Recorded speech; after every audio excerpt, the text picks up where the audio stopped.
मनुष्य जीवन रे जेबे अहंकार गर्व प्राइड आसे निश्चय ता जीवन रे समस्या गुड़ाक आसे। जदि आमे गर्वर सहित अहंकार सहित प्राइड लाइफ स्पेंड करूछु तो मने रखंतु समस्त विपद समस्त समस्यार द्वार को आमे निजे खोली दउछु। आमे देखु दानियल पुस्तक रे बाबिलोन रो राजा नबुकदनेस्सर से जने महान राजा थिले।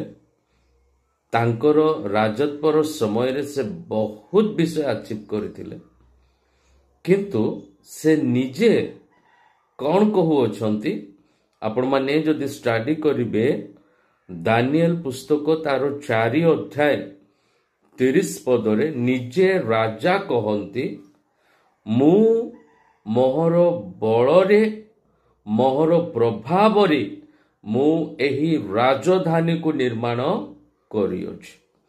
से संपूर्ण भावरे प्रभु को इग्नोर करूछंती, ईश्वर को तुच्छ करूछंती। जहाँ भी मो लाइफ रे अचीव करियोछि, जहाँ भी मो लाइफ रे आ संग्रह करियोछि, से समस्त विषय केवल मोर बल मोर शक्ति मोर प्रभाव रे ही मु अचीव करियोछि। आउ गोटे पक्ष रे आमे जदि देखिबा गीत संहिता तार 24 अध्याय तो सेठारे दाऊद कौन कहू अछंती। दाऊद मध्य जने प्रभावशाली राजा थिले, से मध्य जने महान राजा थिले। तांको पाखरे लक्ष लक्ष लोक तांकर सेवा करुथिले, किंतु से कौन कहू अछंती गीत संहिता 24 अध्याय तार 1 पद जदि आपण माने स्टडी करिवे से कहू अछंती जगत तो निवासी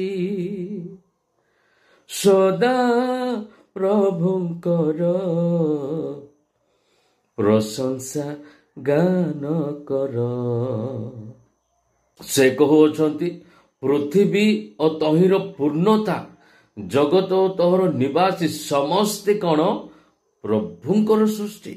ए जगतर मालिक के ईश्वर जेतकी सब मो लाइफ रे अचीव करी अछि समस्त विषय प्रभुंकर ईश्वरंकर आशीर्वाद सकाशु होई अछि।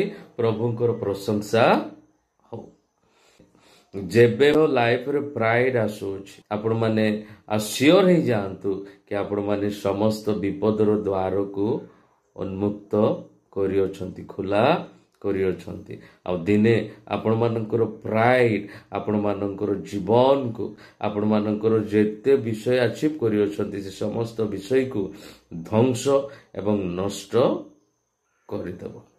सेति पाए ए वर्तमान समय रे जदि आपण माने ब्लेस्ड अछंती, आपण माने जदि कोनोसी बड़ पदवी रे अछंती, प्रभु को धन्यवाद दियंतु, प्रभुंकर प्रशंसा करी आग को बढ़ंतु।